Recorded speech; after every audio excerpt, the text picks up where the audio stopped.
સહકારી નેતા દિલીપ સંઘાણીનું ફરી ઇફકોના ચેરમેન બનવાનું નિશ્ચિત. ગણતરીની મિનિટોમાં બોર્ડ મિટિંગમાં ચૂંટણી બાદ થશે જાહેરાત. બલવીરસિંહ બની શકે છે વાઇસ ચેરમેન.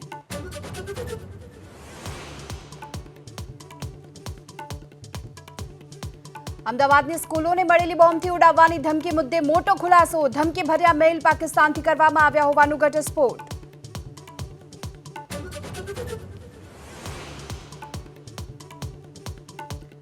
સંઘ પ્રદેશ દમણમાં ભાજપ કાર્યકર્તાની હત્યાથી હડકંપ. વિકી કાશી નામના યુવકને છરીના ઘા મારી યુવક ફરાર. પોલીસે તપાસનો ધમધમાટ કર્યો તેજ.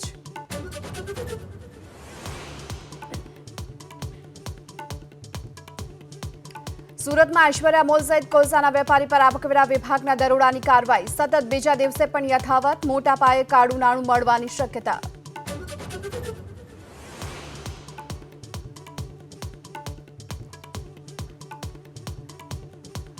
મણિશંકર અય્યરના પાકિસ્તાન પરના નિવેદનથી સંગ્રામ. વાતચીતથી સમાધાન કરવાની અય્યરની વકાલત. પાકિસ્તાની ભાષા બોલતા હોવાનું ભાજપનો પલટવાર.